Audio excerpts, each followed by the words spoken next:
please follow Bollettieri76 on Instagram, Facebook, or LinkedIn. You cannot be serious!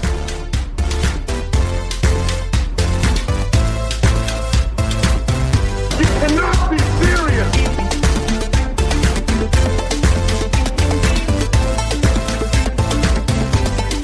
You cannot be serious!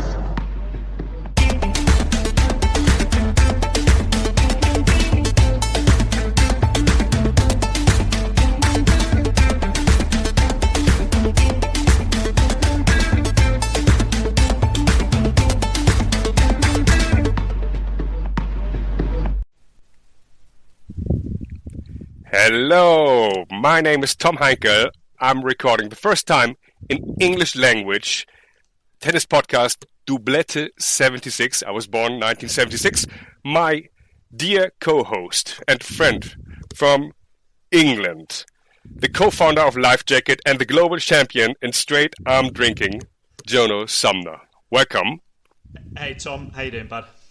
And thank you for standing right next to me, playing doubles against or together with my first guest, Conor Niland from Ireland. Welcome, Conor. 2-on-1s will do. 2-on-1s. Thank you. 2-on-1s. What is straight arm drinking? That's what I want to know straight off Well, the bat. Jono can explain to you. I was trying to understand what value I'm bringing to this. I'm not sure that's quite the start I was after. But yeah, I think it's a game Tom and I have played a couple of times over the years. But, Yeah. All very daft. Excellent. Sounds good. And Jono's very good at it. Conor, you wrote a very interesting book. I listened to it. Between 6 to 7 hours. The book is called The Racket, and I have to drop so many names just to introduce you and to give the listeners a feeling how much people you met. You played tennis at Nick Bollettieri Tennis Academy. You were the hitting partner of Serena Williams. You practiced with Sharapova, Peter Corder. You played college tennis in Berkeley. You met the NFL quarterback Aaron Rodgers, Manarino in Wimbledon. You played on Arthur Ashe against Novak Djokovic.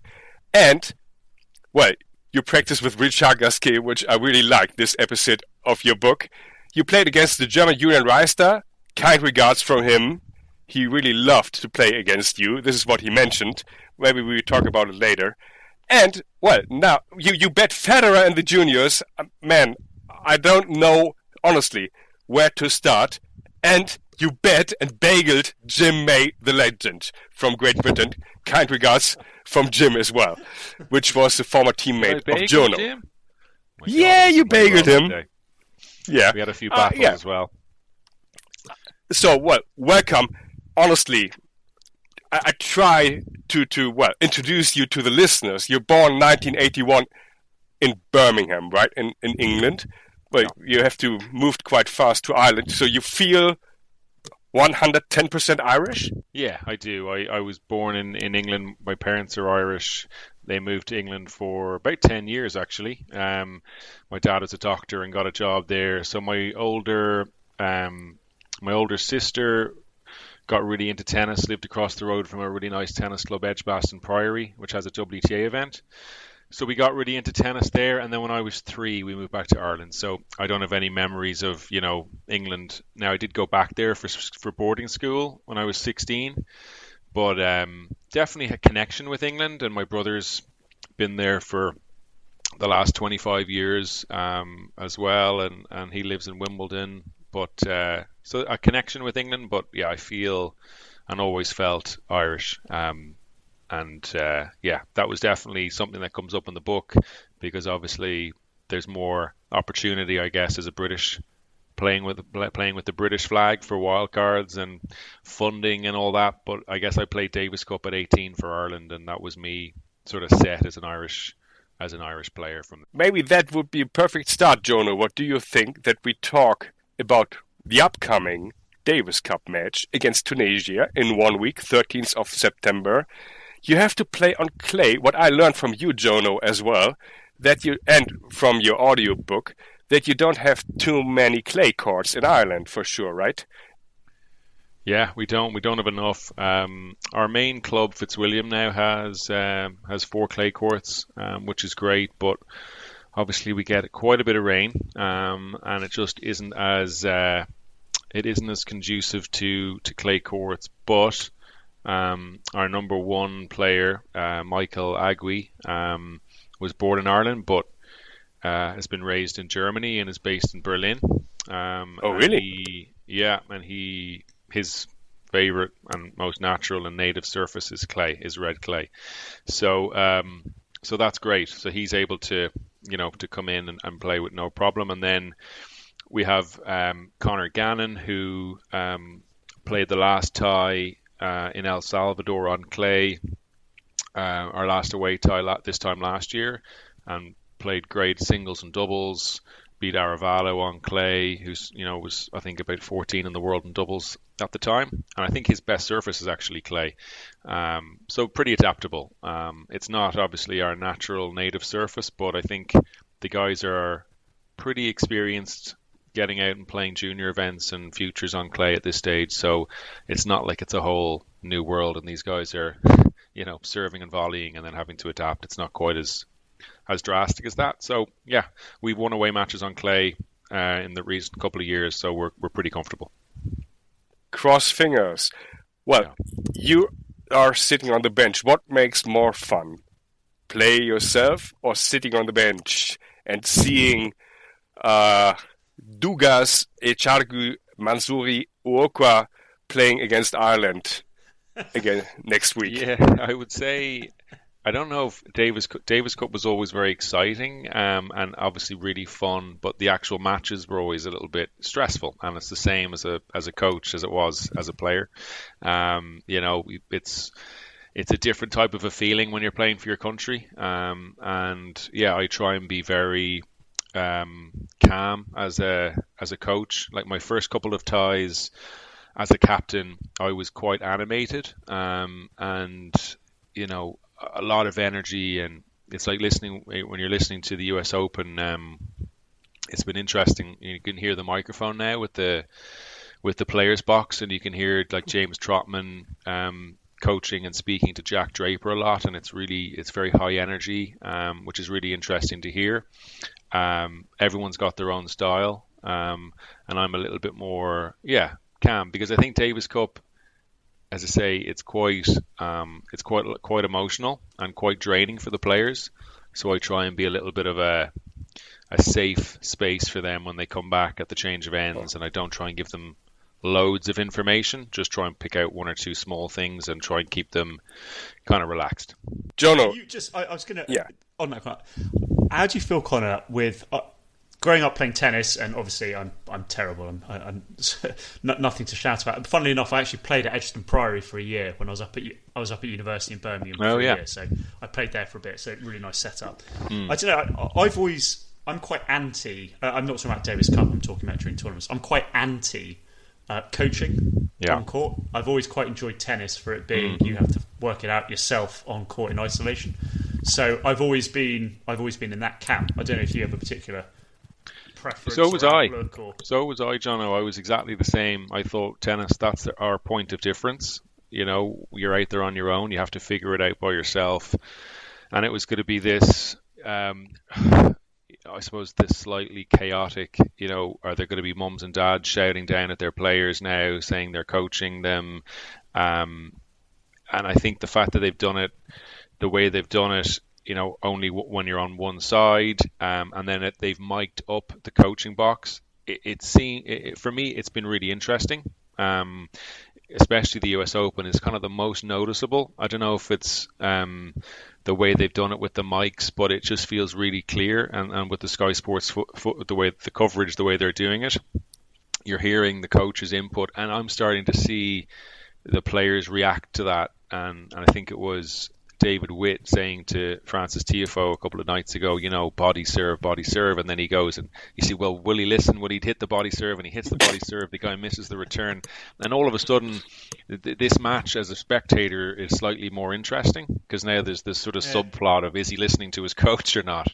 And I think, again, going back to Trotman and Draper, I think it's been really interesting to see that dynamic. And also what struck me about Draper is he doesn't look to the box all that much. He's not looking for things. It seems like it's quite a nice relationship. It seems quite sort of trusting, and James seems to be leading it, and Jack seems to be taking on the information. So yeah, I found it kind of refreshing. But I was in exactly the same camp as you. I didn't want them to mess with that, I suppose, slightly sacred sort of element of tennis where you're out there on your own, and I didn't want that to change. But I actually think it's working out okay. Fair enough. Guys, bold prediction, please. US Open. We are recording one day before the semifinals because you've mentioned Jack Draper. I think he hasn't lost a set. Is that correct? Yet? Yeah, he hasn't lost a set. Yeah. No. Who's got to make it? What do you say, Jono, Conor? Yeah, I mean, I think Draper obviously hasn't lost a set. He's been very impressive, but at the same time, he will admit before any of us that, the draw has been pretty kind to him. I think he was coming into it in a good place, and he's definitely like a top 10, starting to look like a really legitimate top 10 guy right now, never mind in a year or two. And obviously Alcaraz losing opened it up for him. I think Sinner is, a bigger talent, a better player right now. So I think it's going to be tough for him. But obviously Sinner has been dealing with the whole doping thing and actually has navigated the whole tournament surprisingly well. But maybe he's got a bad match in him, because of all what's been going on for the last 6 months. So, I definitely think Draper has a real chance, and if he can get off to a good start and hit his spots on the serve, he could sneak a tiebreak and maybe get ahead of him. But I'm still leaning towards Sinner. A Sinner Fritz final and Sinner to win it is probably where I see it over the next couple of days. I don't know what you think, Jono. Yeah, I mean, obviously part of me would love to see Draper do it, but on paper alone, you'd lean towards Sinner. I don't quite see it in that. So I'm sort of, I say afraid. I'd probably have to join with you in saying, it's funny the parallels, isn't it, with Draper, and you look at Raducanu when she won the US, she didn't drop a set all the way through, so you've got that kind of that interesting parallel going. Sinner's got that experience, got that big game to him, so I think he'll. I imagine he'll manage it. I'll tell you what, it is nice to see. It's genuinely nice to see. I'm not sure the stats, but to see an American, obviously compared to years ago, and Tom, probably in your heyday of watching and loving, and yours as well, Conor, and playing, obviously Americans packed throughout the top 10, 20, 30, 40. It's nice to see a couple of those guys, like Tiafoe, like Fritz, that we're going to have a finalist that's American at Flushing Meadows. That's cool. And you've got, other boys and guys in there involved as well. Obviously, American ladies sort of better track record. So I think it'd be cool to have an American in the final. I'd like to see Fritz make the final. I'd like to see Draper, but I think Sinner, and I think Sinner's got it overall. Yeah. Jono, the good thing is... Please go. Go on, Conor. No, please. I think it's really important actually for tennis, certainly in the US, but I think globally, to have American success. I think it makes the tournament bigger, of course, and I just think from a cultural relevance perspective, I think Americans kind of, the casual American sports fan only gets interested in tennis when there's Americans sort of dominating and at the very top.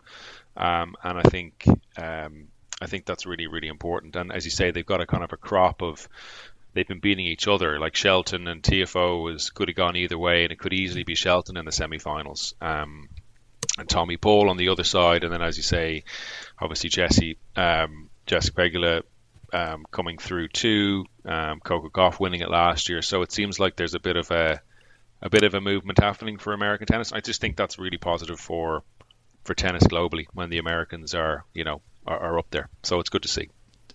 Tommy and Conor, I have a question for you two. Please. Okay. Yeah, but this is very of course, and very quick.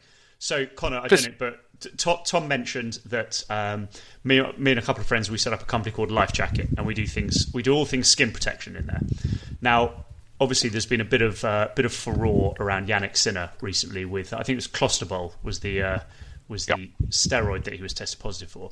He's certainly the face for La Roche-Posay, who are, I mean, saying he's a competitor of ours is probably overstating us. We're a total minnow. I was thinking of dropping a message to Jack Draper, asking if he would like to be a Life Jacket ambassador, and then just say, but the added benefit is our products don't contain steroids. Best of luck, Jono.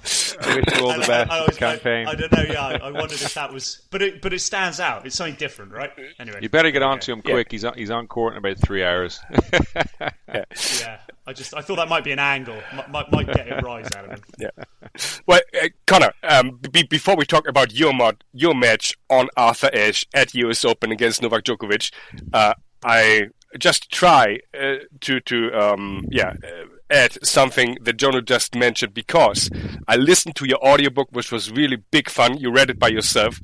I think it took 6 or 7 hours, and you mentioned, you talked about doping in your audiobook and the written version for sure as well. And I got the 100% same opinion like you. Maybe you let the listeners know what's your personal opinion about doping in tennis, because I think you mentioned there are cheaters everywhere, right? Well, what I said was, obviously the balance of probability, is that there's players out there that are doing it, and obviously certain players have been caught doping. Some have been quite obvious. Some were traveling with growth hormone and tested, but then you have the sort of Yannick Sinner cases where I don't think he was doping personally. I think it was it was a case that these guys are tested. I think it's probably once a month, maybe, and occasionally you've got a player that has some trace of something that's banned in a substance that they come into contact with. And I think Yannick Sinner's story, for me anyway, kind of checks out. I think it's okay, but yeah. We obviously have doping cases like you do in every sport. My point in the book was that, and if you read the book, you'll understand that the life of a tennis player, outside the top 100 at least, is so sort of chaotic, and you don't know whether you're going to be playing a futures next week, a challenger next week, if you're going to lose second round or win the tournament. So trying to have a doping program going on in the background with all sorts of, doctors that you'd have to pay, we could barely pay for flights and hotels. So, doping programs were sort of the least of the priorities. Trying to just get through the next day and the next match was sort of, I think, where most 99.9% of tennis players were focused on. But yeah, we obviously have Sinner, we have Irani, we have Sharapova, Cilic. There's been a few big names, and Grand Slam champions, obviously, that have come to the fore the last few years. So I think it's more the casual sports fan, I'll use that phrase again, when they hear those suspicions and those incidents happening, they don't look into the details like we do. Like, they won't go and read the Sinner case, the tribunal report, but we will, and we'll see, okay, I can kind of see how he got tested positive, but the guy who's down the pub watching the football, who hears about Sinner, probably thinks, oh, all those tennis players are taking something, and that's sort of the problem, the reputation aspect. And I think what I didn't like about the Sinner case was that it was announced sort of together at the end once it was all sorted out, as opposed to it coming out immediately that he had failed a test. And then I think there maybe should have been some sort of a short suspension process for a couple of months while they figured it all out. And I think that for me was the thing I didn't like about the whole Sinner case. Yeah, I think he had... Conor, on that, do you think that... I guess the flip side would be... Obviously, consistency is one thing, right? So the guy that's not ranked number 1, 2, 3 in the world should be treated the same procedurally as the guy ranked 1, 2, 3, 4, 500. So that's a separate conversation. I guess in that sense of, as you said, the moment I was watching a program about lymphocracy the other day. So athletes in track and field is quite, it's been quite a story and quite prevalent.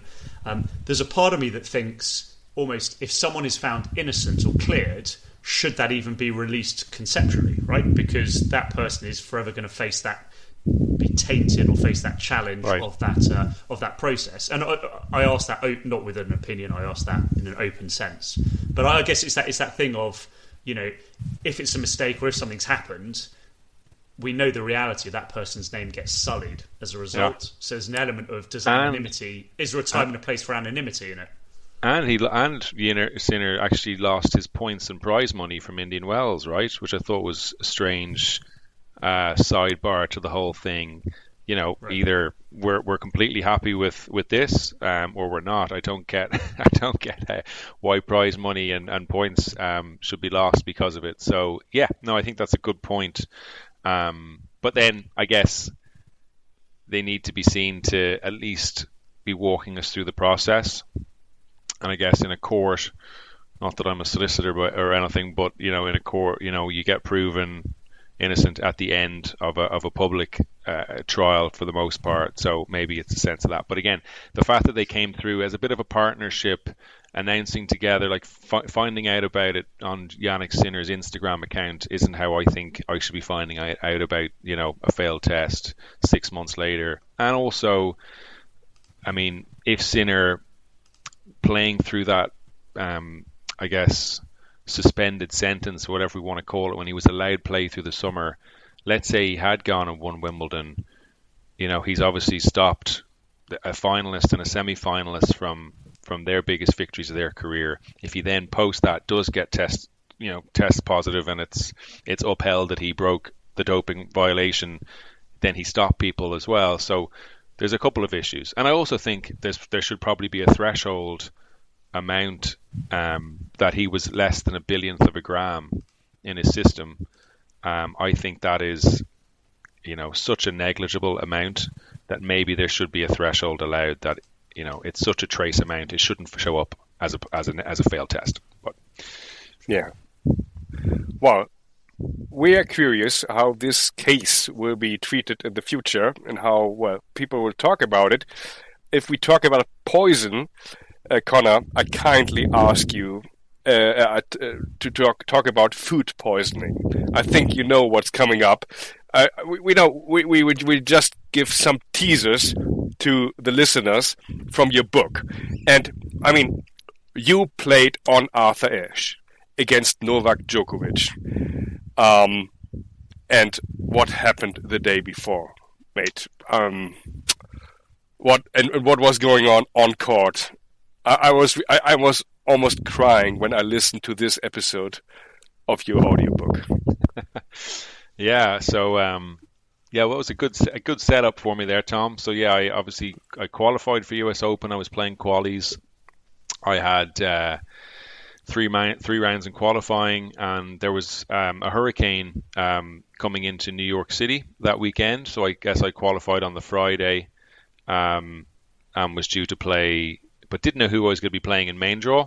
The draw, the qualifiers hadn't been put in yet, but found out on the Saturday night I was going to be playing Djokovic, and with the hurricane in New York, Brooklyn Bridge had been shut down, so there was loads of restaurants that were closed, but in our hotel there was a small list of restaurants that were open.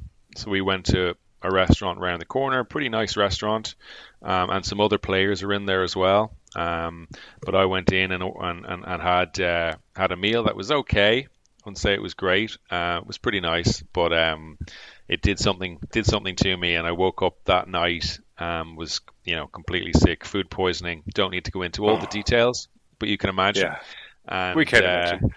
For 2 days was like having to try and rehydrate myself, but was still, it wasn't like it was just one night I was sick. I was sick for a day and a half, and it was tough because obviously it was Djokovic on Arthur Ashe.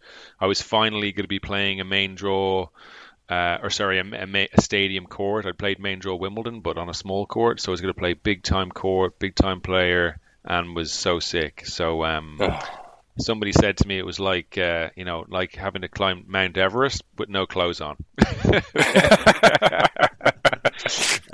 So not a nice proposition. But it made for an interesting chapter in the book, at least. For sure. Your family were in the crowd. Everyone watched you. And well, if you want to know, if the listeners want to know if you won the match or not, they have to buy the book, right? Exactly. Spoiler alert, I didn't win. I can give it away, don't worry. But yeah, it's an amazing experience to walk out. Like, it's so big. Was it crowded? Were there more than 20,000 people watching this game? No, the crowd was not full. I mean, they probably, I don't know, put a number on it, but I suppose there was a kind of a decent scattering of people that it didn't feel empty. Like, sometimes you watch Arthur Ashe afternoon session and there's a lot of empty seats. It was pretty full. But it's double the size of centre court. I mean, it's 24,000. I think centre court is 12,000. So it's like a big soccer stadium, Premier League soccer. Yeah, stadium it is. Almost. It is absolutely huge. So.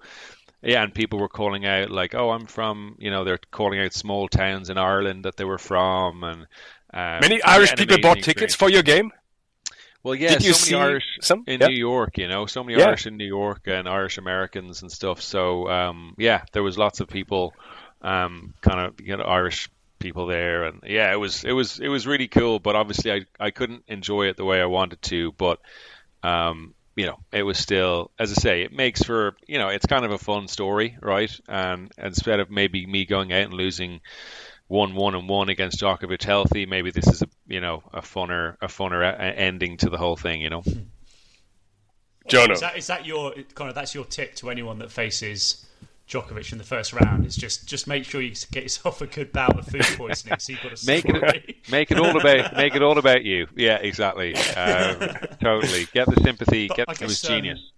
I guess the so that period that was back to back, wasn't it? Grand Slam first rounds for you. So you'd had Wimbledon in the summer, and then obviously followed up in August with the US. And I guess from a player sense, it starts to. I imagine it's how.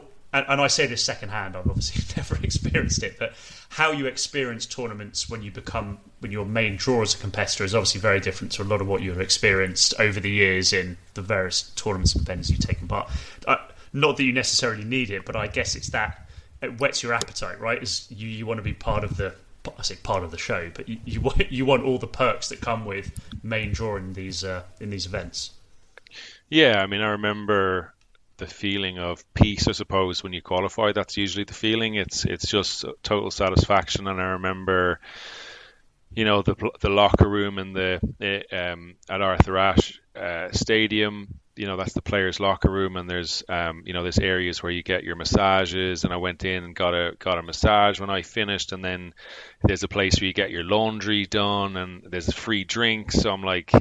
Got the bags the laundry bags, clean clothes slung over the shoulder. I'm like getting myself a Coke, free Coke in the fridge, and I'm walking out going, I'll be back here playing in the stadium, in a couple of days. And yeah, I'd played in so many, pretty average places. It was a lovely feeling, and yeah, it just feels like you're where you're supposed to be, and friends and family are all excited for you and happy for you. They're amazing experiences, because so much of the time outside of your immediate family, people don't even know where you're playing. When you're on the Futures and Challenger Tour, you could be in any country, whereas it felt like there was people I went to school with who knew I was going to be playing, and it's just a lovely feeling. Unfortunately, only got two of those experiences, but they made a lot of the struggle sort of worthwhile. Yeah, I've always viewed it as quite. So I know Harriet Dart, who's I think currently 75 in the world in women, British player, third round of Wimbledon. So I've known her since she was zero high, know her parents really well. So I sort of get the occasional update from her, but it seems to me from the outside that there is almost nothing between the group that get main draw in tournaments and potentially the next 100, 200 in the rankings. And there's almost this weird scenario whereby things almost, if you're main draw, they get easier in terms of financially it's easier, The setup's nicer. You get looked after better. But then also you get this, once you're main draw, if let's say you're 50-50 in a match, well, if you're 50-50 and making main draw, that tends to be enough to stay main draw kind of thing. So it's just, it always strikes me as this weird tipping point where if you can just get the right side of it, then to a degree there are things that get easier. Obviously, you get into the top tens area, there's an element of consistency there. But for main draw stuff, I don't know if Conor, if I'm totally misreading the reality of what it is like on the tour there. But that was always my sense. Yeah, no, and I think when once you've done it once or twice, you start to believe a lot more, and your opponents start to believe that you're good as well, and it becomes a bit of a self-perpetuating thing, and you start to feel like you belong. And I think, I don't want to speak about Harriet's career too much, because I know exactly her journey quite well, but don't know everything about it. But like, to me, from afar, it looks like she's done a great job of kind of getting herself into that world of the top 75, top 80, because she could easily have maybe been at that 150, 160 mark, and she sort of maxed out her opportunities, and really fought her way into the very, very top. And as you say, if you can get in there, even if you're 26, 27, getting in there for the first time, you can get 4, 5, 6 years out of that ranking and stay there. So the key is getting there for the first time, because it's nearly difficult to fall out of the top 50 once you get in there, with all the points on offer. Yeah, and by the way, I just for what it's worth, I'll say everything I've heard about Harriet from obviously her folks and stuff, but by all accounts, she just has a phenomenal work ethic. Yeah, you can see it. Yeah. There's no question of application. And I say this because obviously, like so many do, she committed tennis at such an early age and was having to travel like more than any.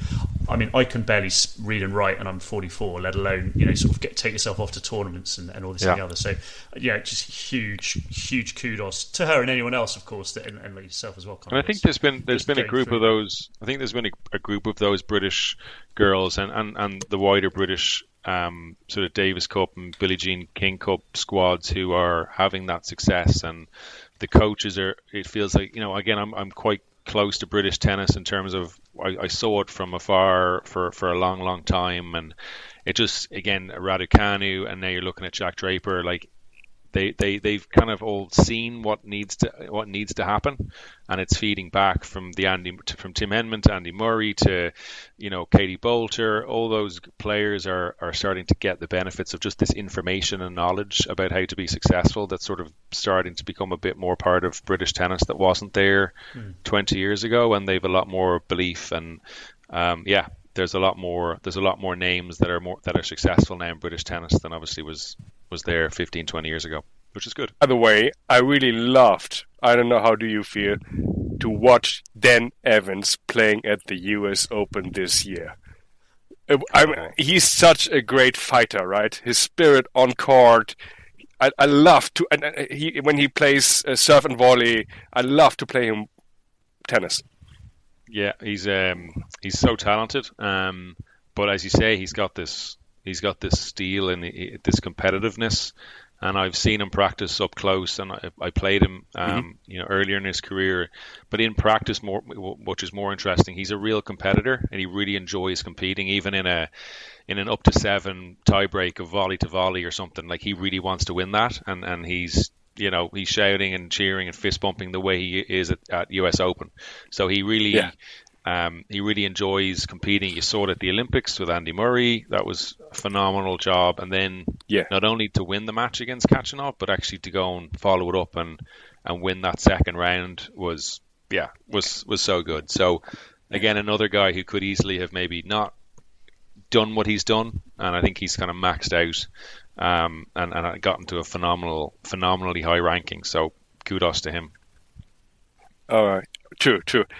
Let's talk about some highlights of your career, Conor. You can choose what you want to talk about. When you won against Roger Federer in the juniors, or playing on Wimbledon center court, or when you practiced with Richard Gasquet, and I guess he didn't say hello to you, right? in the beginning. So you can choose one of these 3 highlights from my point of view. So the Richard Gasquet story is pretty funny. I was playing. I was actually just out of direct acceptance to main draw of the Chennai ATP. So I think I was maybe 1 or 2 seed in qualies. I could be wrong, but I was pretty close to getting in main draw, but ended up being just out and being in qualies. And it's the first tournament of the year in January, and I just come from. So it was January 2011. It was like the coldest December in Ireland like ever. It was proper. We don't get really proper snow in Ireland, the same as the UK. But there was 4 or 5 feet of snow, freezing cold, and then I get to Chennai, and it's like there's so much humidity, so hot. Ended up getting there a few days early to practice, and maybe the day before, 2 days before my first round of qualies, I was in the referee's office and I saw the practice sheet for tomorrow, and it was 10 a.m. Richard Gasquet looking, so he's obviously looking for a practice partner. I was amazing, he was 10 in the world, number 1 seed, crossed his name out and wrote in Conor Niland. So I'm perfect, set for 10 a.m. Get there the next morning with my coach, get there a little bit early. I'm sitting down and I hear these footsteps behind me, and I look around and it's Richard walking on with his coach, and I'm looking at him, but he doesn't look at me, and he sits down at the bench the other side of the net, and basically just takes out his racket and walks to the baseline with the balls. And I'm okay, so I guess we're not going to say hi. And I walked. I don't know. I walked to the baseline, and we start hitting, and we have this rally, the first rally, and it's the rally goes on for about 5 minutes because I'm definitely don't want to miss. So I ended up, the rally goes on so long that Richard catches the ball because it's getting old, gives it to his coach, takes a new ball out, and starts to feed it in. So I'm okay, at least I've proven I'm not a really bad player. Yeah. And then at the end, we play a practice set. And he beats me 6-love. I'm oh no! I thought I had his respect, and then he beat me 6-love. But yeah, I don't know why he didn't say hi. Maybe he was jet lagged or something. But it was an interesting incident. But yeah, maybe not a career highlight that, but it was funny. Maybe because of his strange grip, right? I couldn't play with that grip. What about you? Weird. That's really weird, right? Yeah, and it's funny because when you watch him put the grip on, he obviously changes it every change of ends. It actually makes a mess of the grip. It's not even really neat the way you'd think he's done it so many times that the grip is perfect, but there's gaps in the grip, and the leather is through the tourniquet grip and stuff, so it doesn't even look that good. But anyway, listen, one of those things. I'll leave him off. No hard feelings. And for the other 2 episodes, I would. Well, no. You have to. You didn't mention how you won against Federer again in the juniors in your book, right? Or did you? Yeah, no, I did. Yeah, so I played. No, it's in the book. Yeah, we played. Oh no, I mentioned. Yeah, I got that in. Found a space for that. Yeah, so played under. We were both 12, and I played a guy called Jun Kato from Switzerland in the first round, or in the first match we played against Switzerland. I lost 6-2, 6-1, I think, pretty comfortable. But then the coaches organised a kind of a reverse match, and I played Roger. So and found these notes from my coach in my room and at home, a couple of years later, and it was C. Niland defeated R. Federer. So it was always sort of in my head. And then a couple of years after that, he won Junior Wimbledon. And obviously, so I followed his career. But it was interesting. He was obviously number 2 in Switzerland, a year young for under 14, and was obviously on a path. But, guess didn't play a great match against me. I wasn't bad as a junior, but wasn't one of the best in Europe, that's for sure. But interesting. Conor, I hear he thought he played a great match. Yeah, that's what I heard. Exactly. But Joe, guess when Conor was playing against the wall, like every one of us, right? Like almost every listener, guess which player he was when he was competing against the wall. I was John McEnroe playing against Ivan Lendl, and John McEnroe always won, right? Conor was Boris Becker. Is that true? Yeah. Did you choose Boris Becker when you played against the wall? Yeah, well, I was either Becker or Edberg. Yeah, it would both. I played because they had those. Was it 3 finals in a row of Wimbledon? Like 80, 88, 89, 90, I think it was, or something like that. Yeah. So they were the two big guys, and yeah, absolutely, they were my two heroes when I was sort of 8, 7, 8, 9, and but absolutely, Boris was the main man for sure. So I used to try and copy the service motion like everybody as well. Never had a big serve, but I used to copy the motion. Yeah, they were cool. Cool role models. Just again, Tom, tell me to please. Back out. But just with obviously now in your talks about playing Federer when you were young in age group tennis, and obviously you're now in a position where you're captaining Ireland and dealing with and captaining some younger players. You'll often read articles, but invariably they're about people that have made it to the very, very top. So Federer's earliest coach just passed away, Lundgren, recently. I think he passed away a couple of days ago. So there was an article in his obituary, and I was reading it through. And of course, you always read that people say, "Oh, yeah," but then I saw Federer as a kid, and there was just never any doubt. Is it? I mean, is it? Do you see juniors come through and play? Because obviously we never hear. I'm sure that's said about thousands of people that never, obviously, never reach the whatever. Do you find that when you're sort of, when you're watching youngsters play through the island side of thing or anything else, do people really, really stand out? Or is that just said about, we only hear that it's said about the guys that make it, the guys and girls that make it?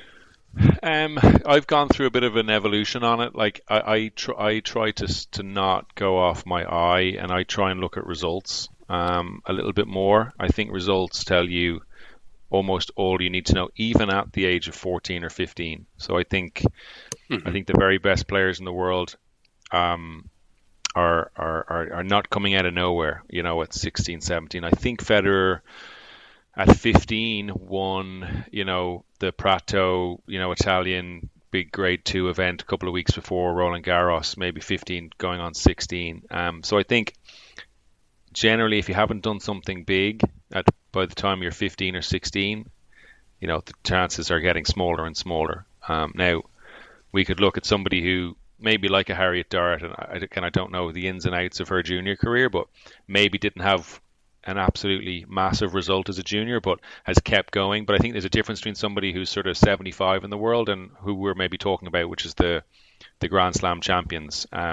Sinner, interestingly enough, is one who a little bit came out of nowhere in terms of no junior results, but then all of a sudden won, was it 2 challengers in a row or something at when he was 17, and then just was straight away at the very top. But yeah, I mean, I remember watching Olivier Rochus, at 13, and Justin Ennin, and they just looked a head and shoulder. And I wasn't a coach, right? I was a kid as well. And I remember looking at them going, wow, they look better than everybody else I've seen. And that's sort of how it happened that they ended up being top players. So yeah, I think you don't need to be that sophisticated sometimes to know who's better than everybody else and who isn't. It's sometimes pretty obvious even for kids. I watched. I was with my brother, obviously many years ago, watching at Wimbledon, and we watched some of the junior Wimbledon. This is going back some time, and there were 2 guys playing, and one of them just looked absolutely beautiful, floating around the grass, winning comfortably, and the other guy looked really awkward, really fidgety, losing his temper, and lost pretty heavily. And my brother and I said on the day, we're like, I don't, why do people carry on, right? It was such a trouncing. You think surely you know now. And of course, the guy that lost was Leighton Hewitt. And was that junior Wimbledon? Yeah. Wow, because he won a tour event at a ridiculously young age, didn't he? Did he win a tour event at 16 or something? Down in Adelaide, which is just mind blowing. But no, yeah, you're right, just from the eye candy test or whatever you want to call it. And yeah. Obviously, kind of, if you need any help talent spotting in Ireland, I'm clearly the right guy. I'm useless. But it's funny, you're right. Again, a Hewitt, you just think, oh, he's just battling around. He doesn't have a big weapon, all that stuff. But yeah, I guess, the results speak for themselves. True, but coming back to the American players maybe and to your career, if we talk about the great American players, some Germans as well, they did quite well at the college tennis, and you were one of the top 5 college players in the US, and you played for Berkeley in San Francisco. I think you had many different opportunities where you could play, but please let us know what is it like playing college tennis, and maybe please explain also the atmosphere and what is it like to play against a cheater, maybe.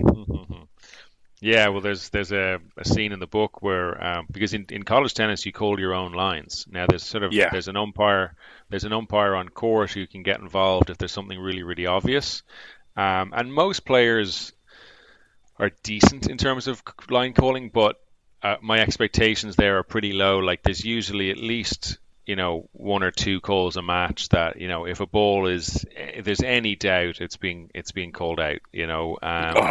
And if there's a crowd there and the ball, I hit this one passing shot on a player, and it's called covering. So he kind of covered the ball, kind of showed his back to the crowd because the crowd are only on one side. And I knew as I hit the passing shot, I'm like, oh, he's going to cover this and call it wide no matter where it bounces, because there's so much riding on it. And yeah, there should be umpires and lines judges really on court when you think about the stakes. Like if you think about the college football, events, like could you imagine expecting the kind of kids to be calling their own fouls in the football? It's not really realistic. So yeah, there's bad line calling. There's lots of drama. But I loved it. It was 4 years. It was a nice stepping stone for me because I didn't know at 17, 18 quite where I was sitting in the world of tennis and whether I was going to be a legitimate Varo. Is that an option, or is it the perfect preparation becoming a pro player? I think it's an option. I think you ain't seen Carlos Alcaraz and Yannick Sinner going to college. I think if you want to be the best you can be, I think being out on the tour, there's no substitute for just living and breathing tennis. But I think it's not for everybody.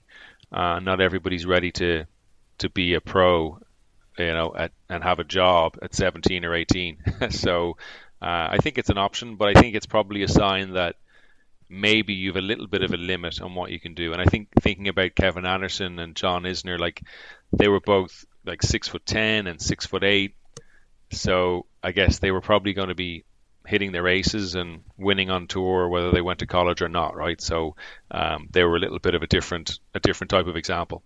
But Cameron Norrie's been interesting. He's done so well out of college. Great.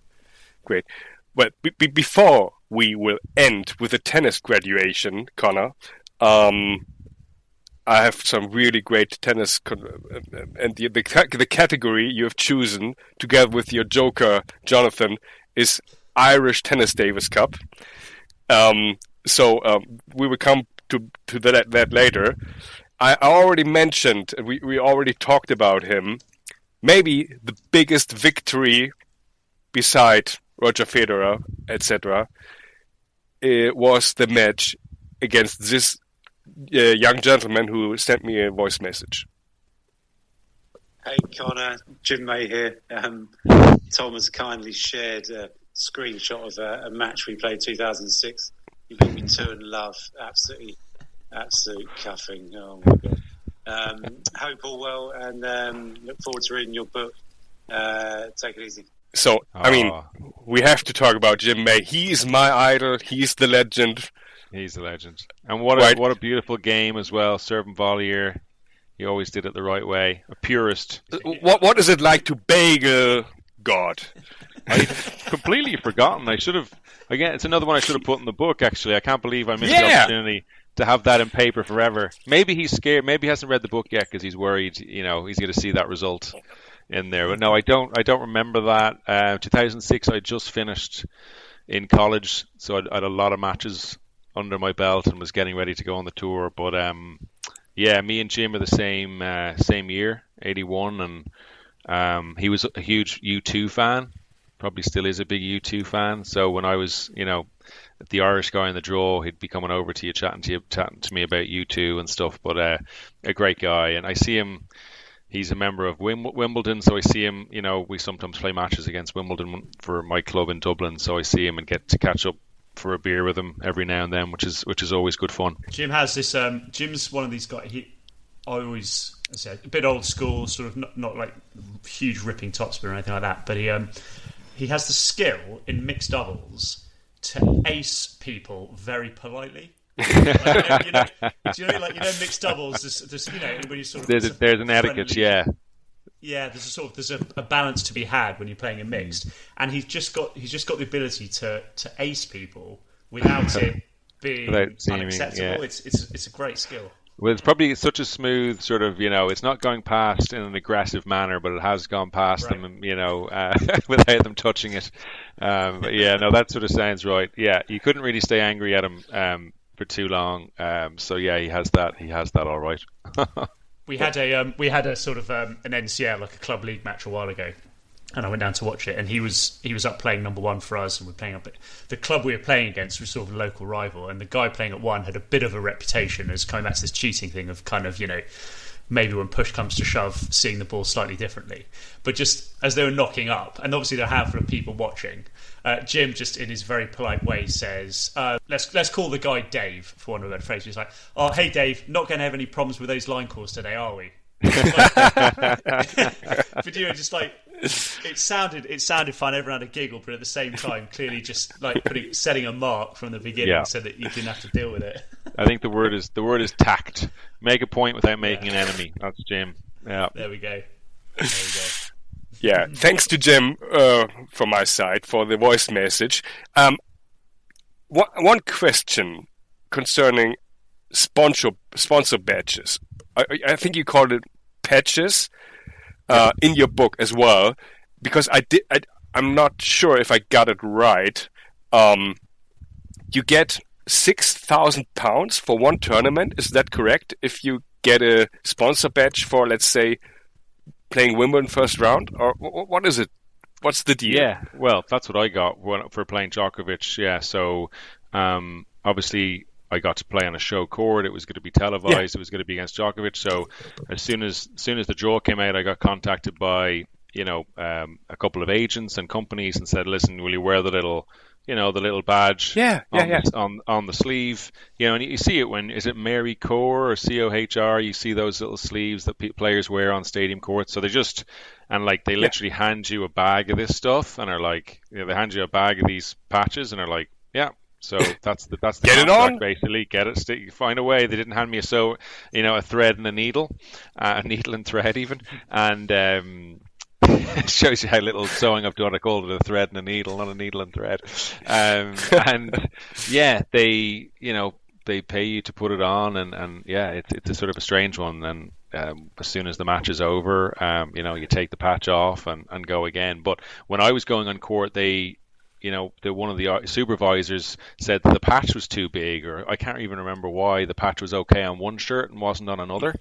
So I ended up having to wear a shirt that I didn't want to wear. I wanted to wear a green shirt because I'm Irish, obviously, on Arthur Ashe, and I'm having to change to like the white shirt, which didn't look as good and obviously wasn't green, and that was kind of annoying, as well as the food poisoning. But yeah, so yeah, it's all. But again, I made more money off wearing a patch for 45 minutes than I did winning some challengers. So yeah, it's kind of strange. I think I'd probably get a tattoo on my forehead for $6,000. Back in 2011 as well, the world economy was on its knees. It was good money. But yeah, so I'm sure the money's gone up since. God knows, the guys are probably getting $20,000 these days. Who knows? Jono, I'm asking for a friend. If Life Jacket wants to do some advertisement, right? Yeah. The thing about Jack don't Nike have a thing where they don't allow their players to wear any patches to sort of dilute the Nike brand? So if you look at where it's Rory McIlroy or whoever, if they're wearing Nike, they don't wear any patches. Very good. So you can't get a Life Jacket patch on Jack tonight, unfortunately, Jono. Oh, man. And also, I'm not sure on his thread and needle abilities either. Nice. No, Guys, he'd farm that out. I wouldn't say we're running out of time, but there would be 100 more questions. But let's finish with the graduation, because Conor, as you can't know, because I've just recorded, I would say, between 50 and 60 episodes with many former professional German players. Patrick Kühn, Markus Söcker, etc. Ricky Ostertun, Tore Meinecke, blah, blah, blah. Well, of course they are in German. And that's why I would call it the first English graduation. And, please don't take it too serious. But as an Irish Davis Cup team captain, you might know the history of Davis Cup from Ireland perfectly. Is that true? I have as good an idea as anyone, I would say, but I wouldn't say I have a perfect memory of it. That's why you have the Joker, Jonathan Sumner, with you, who's an expert in that category. Okay. So, in which year was Ireland attending the first time a Davis Cup? Oh, 1923. And what? Which player? It's correct, man! I didn't know. I swear to God, I didn't know that. Are you serious? I swear I didn't. Well, I didn't know. Man, I knew it. If you know what I mean. It's obviously somewhere in my brain, but I swear. That's understatement. That's the team captain. That's the spirit against Tunisia next week. Who has the most total wins? Which Irish player?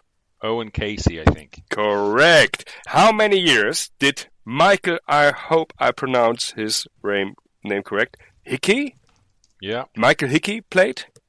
Oh, God. How many years? If I get this right, 24? Less. Jono, what do you think? Go on, John. I think Conor needs a joker. It's a good few. 16 or something. I help you. 24 minus 8. Yeah, Wait, Jono can't count. That's the problem. No, it's just Conor just said it. 16. All right. As I told both of you while I was preparing this podcast, 24 years would be absolutely ridiculous in hindsight, but still. No, Michael Hickey, I'm not surprised. I wouldn't be surprised. But anyway. Yeah.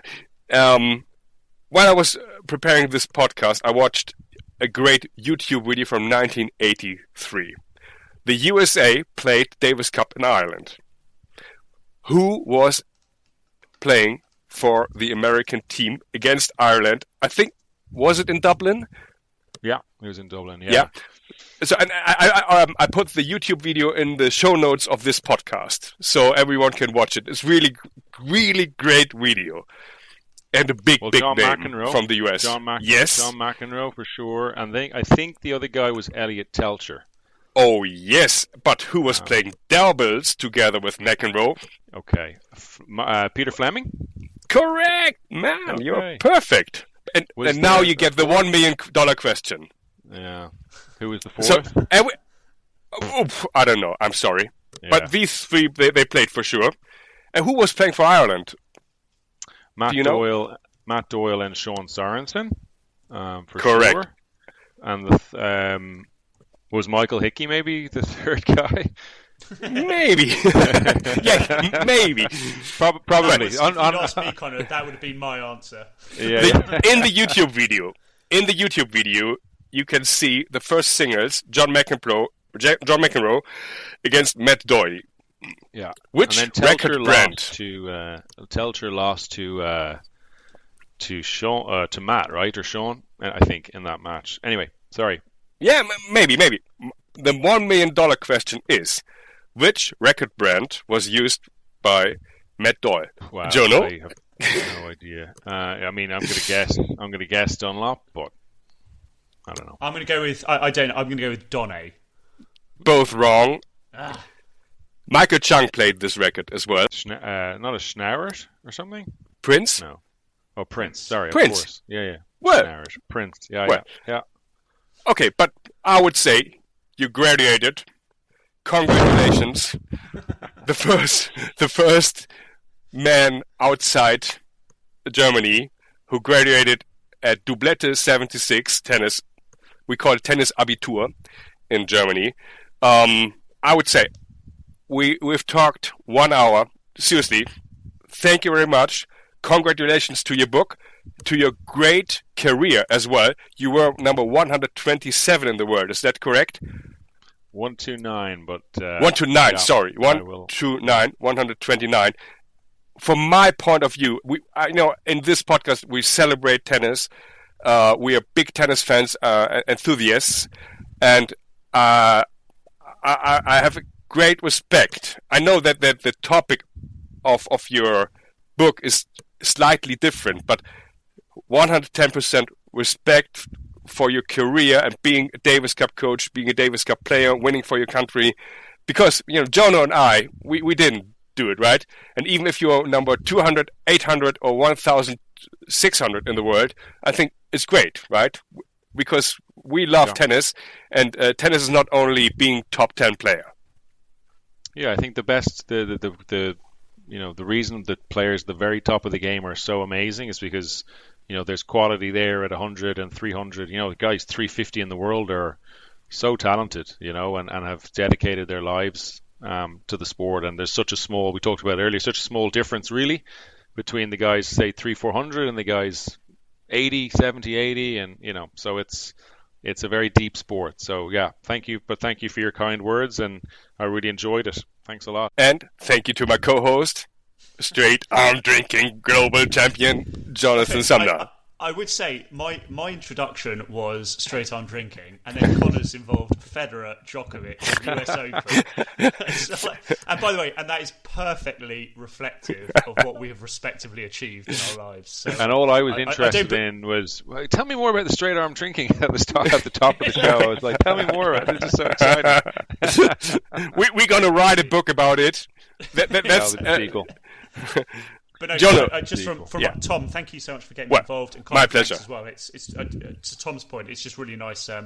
We love tennis. It's nice chatting about it and getting a bit of an inside line on stuff. But Tom is absolutely right. Just huge kudos to anyone, be it tennis or anything else, that commits themselves to something. It's hard yards to do a lot of these things. Are so competitive. But thank you very much. Really. And my last words: buy the book. Put all the links into the show notes. Or listen to the book.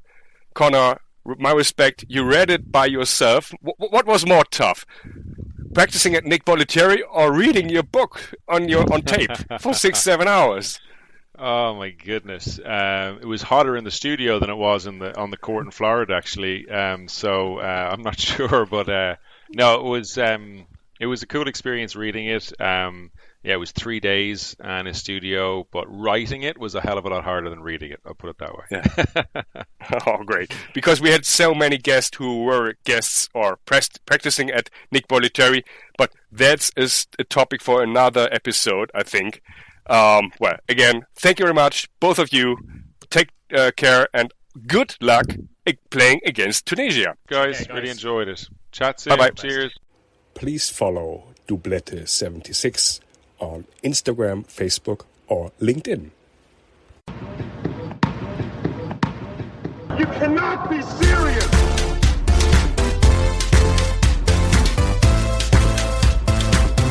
You cannot be serious!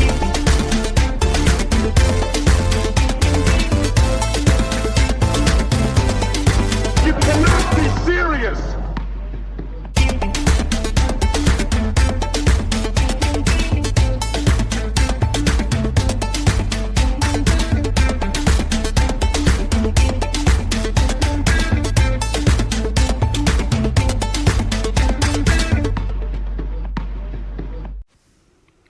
Folgt Doublette76 bei Instagram oder LinkedIn.